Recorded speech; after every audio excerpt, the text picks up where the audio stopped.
अस्सलाम वालेकुम। उम्मीद करती हूँ आप सब खैरियत से होंगे। मैं हूँ आपके साथ नीलम असलम। सारा इनाम कत्ल केस के हवाले से आपको ताज़ा तरीन अपडेट्स दे रही हूँ। आपको एक्सक्लूसिव फुटेज भी दिखाई जो फार्म हाउस की है। इसके अलावा जो भी इस केस से रिलेटेड जुड़ी ख़बरें हैं वो आप तक पहुँचा रही हूँ। जिस तरह से इन्वेस्टिगेशन आगे बढ़ रही है वो भी आपके सामने रख रही हूँ। सबसे पहला सवाल आप सबके और मेरे जहन में क्या आया था जब ये सारा इनाम कत्ल केस हुआ? हमने ये सोचा कि इतनी पढ़ी लिखी लड़की, उसने शादी कर कैसे ली इस शख्स से। दूसरा सवाल हमने ये सोचा कि उसने शादी करनी हुई थी, उसके पेरेंट्स लिबरल थे, उसको अपने पेरेंट्स से छुपाने की क्या ज़रूरत थी? उसने अपने पेरेंट्स से क्यों छुपाया और ये शादी इतनी अफरा तफरी में क्यों हुई? इस बात का जवाब मैं आज आपको दूंगी। साथ ही साथ शाहनवाज़ अमीर के पीर कौन हैं और पीरनी कौन है, उनकी प्रिडिक्शन क्या थी वो भी आपको बताऊंगी। और आपको ये भी बताऊंगी कि इस केस में इस वक्त लीगल स्टेटस, लीगल बैटल्स क्या हैं। सबसे पहले आपको बताऊं कि शाहनवाज़ अमीर के जो पीर हैं सरफराज शाह साहब, उनका नाम आ रहा है। और वो कोई ऐसी शख्सियत नहीं है कि लोग उनके बारे में ना जानते हों। लोग उनके बारे में जानते भी हैं और उनका बड़ा एहतराम भी करते हैं, उनको मानते भी हैं। आपने उनको डिफरेंट चैनल्स के ऊपर, रमज़ान ट्रांसमिशंस में और इस तरह की कोई भी स्पिरिचुअल ट्रांसमिशंस अगर होती हैं इस टॉपिक पे, तो आपने उनको देखा होगा। साथ ही साथ कासिम अली शाह फाउंडेशन, जिसको ये शाहनवाज़ अमीर बहुत मानता भी था और उनकी वीडियोस भी शेयर करता था, उनके प्लेटफॉर्म पर भी आपने सरफराज शाह साहब की डिफरेंट वीडियोस देखी होंगी। अब ये सारा के कज़न ने कहा है कि हम जो ये सोचते हैं कि सारा ने कैसे अचानक शादी कर ली, उसको घेर कर, उसको ट्रैप करके ये लोग चकवाल लेकर जाते हैं। सुनने में यही आ रहा है कि सारा आई ज़रूर थी, ये शख्स से मिली ज़रूर थी, लेकिन उसका शादी का भी प्लान नहीं था। वो सिर्फ अभी इन लोगों को देख रही थी, जो कि इसके पेरेंट्स चाहते थे कि अभी वो इन लोगों को देख ले और उसके बाद फिर फॉर्मल कर ले चीज़ें और उसके बाद फिर डिसाइड कर ले और पेरेंट्स का वेट करे। तो इसी तरह से जब वो पाकिस्तान आती है तो ये उसको ट्रैप करके पहले तो उसका हाथ देखती हैं नानी, वो हाथ देखकर बताती हैं कि शादी अच्छी है। फिर ये सारा से कहता है कि मेरे एक पीर हैं, उन्होंने मुझे कहा था कि जैसे ही सारा नाम की लड़की मिले उससे शादी कर लेना। अब सारा के कज़न ये कहते हैं क्योंकि सारा एक 5 वक्त की नमाजी, एक रिलीजियस लड़की थी और वो इन चीज़ों को बहुत मानती थी। डिवाइन साइंस को, डिवाइन मैसेजेस को हम सब मानते हैं, इसमें कोई बड़ी बात नहीं है। हमें अक्सर ये लगता है कि कुछ लोग हमारी ज़िंदगी में अगर आते हैं तो अल्लाह की तरफ से आते हैं। वो तो फिर बाद में पता चलता है कि वो अल्लाह की तरफ से आते हैं या नहीं आते या किस वजह से आते हैं। तो सारा को यही लगा कि इतने सालों के बाद अब उसे एक डिवाइन मैसेज मिला है, एक अल्लाह के जो बुज़ुर्ग हैं उनकी जानिब से उसकी रहनुमाई की गई है, उसको गाइड किया गया है।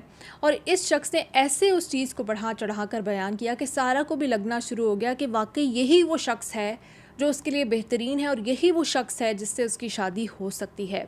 तो पूरी कहानी ये है। वो तमाम लोग जो बार बार कहते हैं कि क्यों की, जल्दी में क्यों की शादी, पेरेंट्स को बताए बगैर क्यों की, तो ये उसको चकवाल ले गए और चकवाल जाके उसको ये सारी रूहानियत में फंसा कर, रूमी, शम्स तब्रेज़ी, पीर साहब ने कहा ये वही लड़की है और फ़ौरन शादी कर लो। तो फिर उसने फ़ौरन निकाह का प्रेशर डाला और सारा ने भी सोचा कि शायद मुझे एक रहनुमाई मिल रही है और एक गाइडेंस मिल रही है, अल्लाह के नेक बुज़ुर्ग अगर एक बात कह रहे हैं। अब पीर साहब ने कही थी या नहीं कही थी, शाहनवाज़ ने सारा को ये कह दिया कि मुझे मेरे पीर ने कहा है। तो वो उसने रिस्पेक्ट किया क्योंकि उसने समझा कि जो जैसे नॉर्मल लोग होते हैं कि जो वो कहते हैं वही उनका मतलब होता है और इस तरह की बातों को बड़ा ज़िम्मेदारी के साथ बयान करते हैं। अगर कोई नेक शख्स है, नेक लोग हैं, नेक रूहें हैं, उनका एहतराम करते हैं। तो सारा ने भी रिस्पेक्ट किया कि वाकई अगर उनका ये मानना है या उनका पैगाम है तो मैं कर लेती हूँ इस चीज़ पर अमल दरामद, और सारा ने निकाह कर लिया।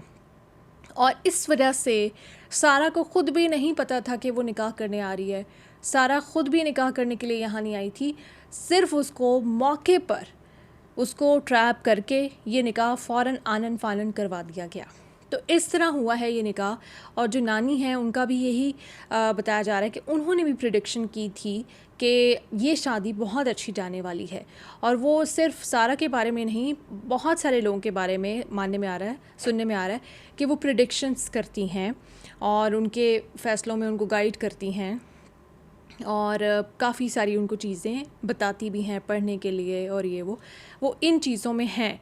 तो शाहनवाज़ अमीर के जो पीर और पीरनी हैं वो अब हमें पता चल गए हैं, और ये कहा जा रहा है कि शाहनवाज़ अमीर जो है वो हर 3 महीने के बाद अपने पीर के पास जाता था, और क्योंकि इसको एक स्किन डिज़ीज़ है, और वो इतनी खैर मैं उसके ऊपर तबसरा नहीं करूँगी, क्योंकि मैं नहीं चाहती कि हम इसके बारे में कोई ऐसी बात करें कि लोगों को ये लगे कि हम इसके लिए कोई सिंपैथी का एंगल क्रिएट करने की कोशिश करें।